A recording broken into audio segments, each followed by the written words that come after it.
हरे भरे पहाड़ों और नीले नदियों के बीच बसा हुआ था रंगपुर का राज। ये राजा विक्रम और रानी अनन्या का राज था, जिन्हें सब प्यार करते थे। राजा विक्रम बहादुर और न्यायप्रिय थे और उनकी बुद्धि की सब तारीफ करते थे। उनके साथ थी रानी अनन्या, जिनका दिल उनकी खूबसूरती की तरह चमकता था और जो बहुत समझदार और दयालु थी। दोनों साथ में रंगपुर के सूरज और चांद जैसे थे, जिनके राज में सबको खुशहाली और उम्मीद की किरण दिखती थी। महल में बच्चों की हंसी और वीणा की मधुर धुन गूंजती रहती थी। योद्धा विक्रम शाही आंगन में अपने सबसे अच्छे सिपाहियों के साथ तलवारबाजी का अभ्यास करते थे। उनके वार तेज और सटीक होते थे। अनन्या, जो खुद धरती की बेटी जैसी थी, अक्सर महल के बगीचों में अपने गुलाब और चमेली के फूलों की देखभाल करते हुए मिलती थी। उनके हाथ बहुत नाजुक लेकिन मजबूत थे, जो हर पत्ती और फूल में जान फूंक देते थे। रंगपुर की शामें रंग बिरंगी होती थीं। अक्सर विक्रम और अनन्या अपनी बालकनी में आकर सूर्यास्त की सुनहरी रोशनी में डूबे अपने राज को निहारते थे। वे शहर के चौक से आती संगीत की धुनें सुनते थे, जो उनके द्वारा बनाई गई शांति और सद्भाव की गवाही देती थी। उनका रिश्ता एक दूसरे के लिए सम्मान पर टिका था और उनका प्यार अपने लोगों की भलाई के लिए समर्पित था। राजा विक्रम मानते थे कि राजा को ही पहले मिसाल कायम करनी चाहिए। उनके अनुसार एक सच्चा राजा वही होता है जो अपने लोगों के दिलों में बसता है और उनकी भलाई के लिए हर संभव प्रयास करता है। वो अक्सर अपने राज्य का दौरा करते, अपने लोगों के बीच जाकर उनकी समस्याओं को समझते और उनके समाधान के लिए तत्पर रहते। अपनी तेज नजरों से सब देखते, हर छोटी बड़ी बात पर ध्यान देते ताकि कोई भी समस्या अनदेखी न रह जाए और प्रजा की परेशानियों को ध्यान से सुनते। वे जानते थे कि एक राजा का कर्तव्य केवल शासन करना नहीं, बल्कि अपने लोगों की सेवा करना भी है, चाहे वो चहल पहल भरा बाजार हो या किसी किसान की झोपड़ी। विक्रम अपने राज्य की नब्ज पहचानना चाहते थे। वे हर जगह जाते, हर व्यक्ति से मिलते ताकि वे अपने राज्य की वास्तविक स्थिति को समझ सकें। विक्रम अपने राज्य की नब्ज पहचानना चाहते थे।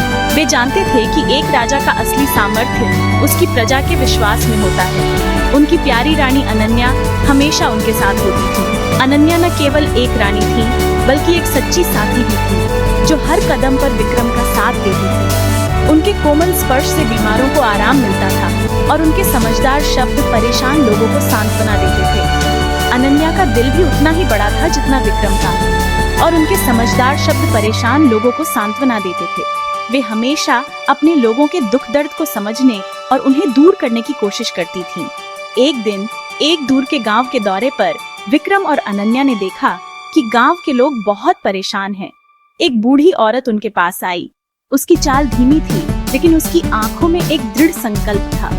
उसकी आंखों में सालों की तकलीफ साफ दिख रही थी, लेकिन उनमें उम्मीद की चमक भी थी। उसकी आंखों में एक ऐसी कहानी थी जो उसने अभी तक किसी को नहीं बताई थी, लेकिन उनमें उम्मीद की चमक भी थी। वह जानती थी कि उसके सामने खड़े राजा और रानी उसकी बात सुनेंगे और उसकी मदद करेंगे। उसने कांपती आवाज में कहा, महाराज, हमारे इस गांव के लोग एक मंदिर बनवाना चाहते हैं। एक ऐसी जगह जहां हम पूजा कर सकें और हमारे बच्चों को शिक्षा मिल सके। एक ऐसी जगह जहां हम पूजा कर सकें और हमारे बच्चों को शिक्षा मिल सके। यह मंदिर हमारे लिए एक नई शुरुआत का प्रतीक होगा, आस्था का एक ऐसा प्रकाश स्तंभ जो हमारे समुदाय को एक साथ जोड़े। यह मंदिर हमारे लिए एकता और सामूहिकता का प्रतीक है। विक्रम धैर्य से उसकी बात सुन रहे थे। वे जानते थे कि यह मंदिर केवल एक इमारत नहीं, बल्कि एक सपने का प्रतीक है। अनन्या ने बूढ़ी औरत की झुकने वाली बात पर अपना हाथ रखा और उसे तसल्ली भरी मुस्कान दी। उन्होंने महसूस किया कि यह औरत अपने गांव के लिए कितनी समर्पित है। आसपास इकट्ठा ग्रामीण बड़ी उम्मीद से उन्हें देखते थे। वे जानते थे कि उनके राजा और रानी उनकी बात सुनेंगे और उनकी मदद करेंगे। वो अपने शासकों को सिर्फ राजा रानी नहीं, बल्कि अपने रक्षक मानते थे, जो उनकी भलाई के लिए समर्पित थे। वे जानते थे कि विक्रम और अनन्या उनके लिए हमेशा खड़े रहेंगे, जो उनकी भलाई के लिए समर्पित थे। विक्रम और अनन्या ने हमेशा अपने लोगों की भलाई को प्राथमिकता दी है। हमें इस मंदिर के बारे में और बताइए, विक्रम ने गहरी और विश्वास देने वाली आवाज में कहा। वे जानना चाहते थे कि यह मंदिर उनके लोगों के जीवन में क्या बदलाव लाएगा। ये किस चीज का प्रतीक होगा? इससे आपके जीवन में क्या बदलाव आएगा? विक्रम ने पूछा। इससे आपके जीवन में क्या बदलाव आएगा? विक्रम ने पूछा। वे जानना चाहते थे कि यह मंदिर उनके लोगों के जीवन में क्या सकारात्मक प्रभाव डालेगा। बूढ़ी औरत की आंखों में चमक आ गई। उसने महसूस किया कि उसके सपने को साकार करने का समय आ गया है। उसने कहा, महाराज, हमारा सपना है कि हम ज्ञान की देवी सरस्वती का मंदिर बनाएं, एक ऐसी जगह जहां हमारे बच्चे पढ़ सकें और हमारे समुदाय को एक नई दिशा मिल सके। एक ऐसी जगह जहां हमारे बच्चे पढ़ सकें और हमारे समुदाय को एक नई दिशा मिल सके। यह मंदिर हमारे बच्चों के लिए शिक्षा का केंद्र है, जहां ज्ञान का विकास हो और हमारे लोग एक नई सोच के साथ आगे बढ़ सकें। यह मंदिर हमारे लिए एक नई शुरुआत का प्रतीक है और जहां हमारा समुदाय प्रार्थना और एकता के लिए इकट्ठा हो सके। यह मंदिर हमारे लिए एकता का प्रतीक है। ग्रामीणों की श्रद्धा और शिक्षा और पूजा के स्थान की उनकी इच्छा से प्रेरित होकर वे एक ऐसे स्थान की तलाश में थे जो उनकी आस्था और परंपराओं को सजीव रख सके। राजा विक्रम और रानी अनन्या ने उनका साथ देने का वादा किया। उन्होंने ग्रामीणों की भावनाओं को समझा और उनकी इच्छाओं का सम्मान किया। उन्होंने मंदिर के लिए प्रस्तावित जगह का दौरा करने का वादा किया, यह सुनिश्चित करने के लिए कि यह स्थान वास्तव में उपयुक्त है। जो रंगपुर की सीमा पर हरे भरे जंगल के बीच एक खुली जगह थी।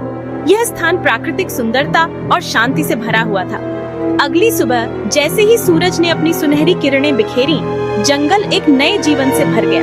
विक्रम और अनन्या कुछ पहरेदारों के साथ घोड़ों पर सवार होकर निकल पड़े।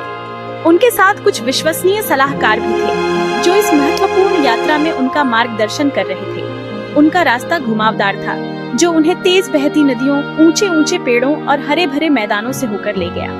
हर मोड़ पर प्रकृति की नई छटा देखने को मिलती थी।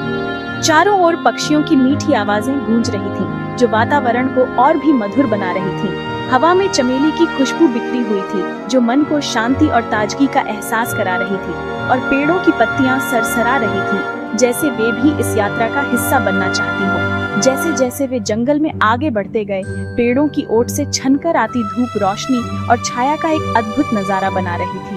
यह दृश्य किसी स्वप्नलोक से कम नहीं था। आखिरकार वे एक खुली जगह पर पहुंचे। यह स्थान उनकी कल्पना से भी अधिक सुंदर था। यह एक शांत और सुंदर जगह थी, जो समय के थपेड़ों से बची हुई थी। यहाँ की शांति और प्राकृतिक सौंदर्य ने सभी को मंत्रमुग्ध कर दिया। पास ही एक झरना कलकल कर रहा था, जिसके किनारे मुलायम हवा फैली हुई थी।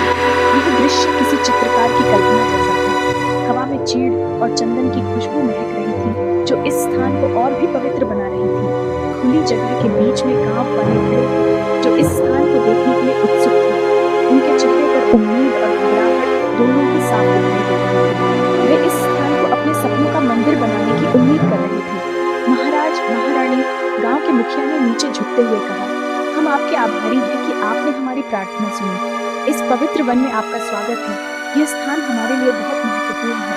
यहीं हम मंदिर का निर्माण करना चाहते हैं, एक ऐसा स्थान जहां हम अपनी आस्था को सजीव रख सकें, एक ऐसी जगह जहां प्रकृति की दिव्य ऊर्जा का संगम होता है।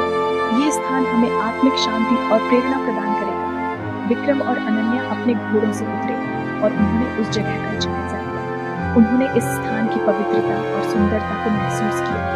ये वास्तव में एक मनोरम जगह थी, जो पूजा और शिक्षा के स्थान के लिए एकदम सही थी। यहाँ की प्राकृतिक सुंदरता और शांति ने उन्हें यह विश्वास दिलाया कि यह स्थान मंदिर के लिए सर्वोत्तम है। मंदिर का निर्माण बहुत उत्साह और समर्पण के साथ शुरू हुआ। ये एक ऐसा प्रोजेक्ट था जो न केवल धार्मिक महत्व रखता था, बल्कि सांस्कृतिक धरोहर को भी संजोने का एक प्रयास था। आसपास के गांवों से लोग आए और इस नेक काम में अपना योगदान देने के लिए तत्पर हो गए। हर कोई अपने अपने तरीके से मदद कर रहा था, चाहे वह श्रम हो, सामग्री हो या फिर भोजन की व्यवस्था। राज्य भर के कुशल कारीगरों ने अपनी सेवाएं अर्पित की। वे अपने कला कौशल का प्रदर्शन कर रहे थे, जो पीढ़ियों से उनके परिवारों में चला आ रहा था। उनकी छेनी और हथौड़ी सावधानी से पत्थरों को आकार दे रही थी। हर एक बार में उनकी मेहनत और समर्पण झलक रहा था। जंगल में हथौड़ों की आवाज गूंज रही थी, जैसे कि प्रकृति भी इस महान कार्य में अपनी सहमति दे रही हो। मजदूर लय में भजन गा रहे थे। उनके गीतों में एकता और सामूहिक प्रयास की भावना स्पष्ट थी। और पेड़ों की पत्तियां सरसरा रही थीं, क्योंकि भव्य इमारत के लिए लकड़ी प्रदान करने के लिए उन्हें सावधानी से काटा जा रहा था। हर कटाई में पर्यावरण का ध्यान रखा जा रहा था। हालांकि इस सपने को साकार करने का रास्ता इतना आसान नहीं था। कई चुनौतियां सामने आईं, जिनमें से कुछ अप्रत्याशित थीं। उस साल बारिश का मौसम जल्दी आ गया और उसने धरती पर अपना कहर बरपाना शुरू कर दिया। यह बारिश सामान्य से अधिक तीव्र थी। मूसलाधार बारिश ने जंगल के रास्ते को कीचड़ में बदल दिया, जिससे सामान ढोना मुश्किल हो गया। हर कदम पर फिसलन और कीचड़ ने काम को और भी कठिन बना दिया, जिससे सामान ढोना मुश्किल हो गया। मजदूरों को हर कदम पर संघर्ष करना पड़ रहा था, लेकिन उनके हौसले बुलंद थे। आसमान में गरज के साथ बिजली कड़क रही थी, जैसे कि प्रकृति अपनी शक्ति का प्रदर्शन कर रही हो, जिससे बहादुर से बहादुर मजदूर के दिल में भी डर बैठ गया था। हर कोई चिंतित था कि यह तूफान उनके काम को कितना प्रभावित करेगा। एक दोपहर जैसे ही काले बादल उमड़ने लगे, सभी को एक अनहोनी का आभास हुआ। एक बड़ा हादसा हो गया। तूफान ने अचानक से अपनी तीव्रता बढ़ा दी और निर्माण स्थल पर कहर बरपाना शुरू कर दिया। हवा के एक तेज झोंके ने आधे बने मंदिर के चारों ओर लगे मचान को हिला दिया, जिससे सभी की सांसें थम गईं, जिससे एक बड़ा पत्थर का स्लैब ढीला हो गया। यह स्लैब बहुत भारी था और अगर गिरता तो बड़ा नुकसान हो सकता था। नीचे काम कर रहे मजदूर बेखबर थे। वे अपने काम में तल्लीन थे और उन्हें इस खतरे का अंदाजा नहीं था। और जैसे ही उन्होंने ऊपर देखा तो डर के मारे उनकी चीख निकल गई, क्योंकि वह विशाल पत्थर अपनी जगह से खिसक गया था और उनके ऊपर गिरने लगा था। यह एक ऐसा क्षण था जब समय जैसे थम गया, क्योंकि वह विशाल पत्थर अपनी जगह से खिसक गया था और उनके ऊपर गिरने लगा। सभी ने अपनी जान बचाने के लिए दौड़ लगाई, लेकिन क्या वे समय पर बच पाएंगे? यह एक ऐसा सवाल था जो सभी के मन में गूंज रहा था।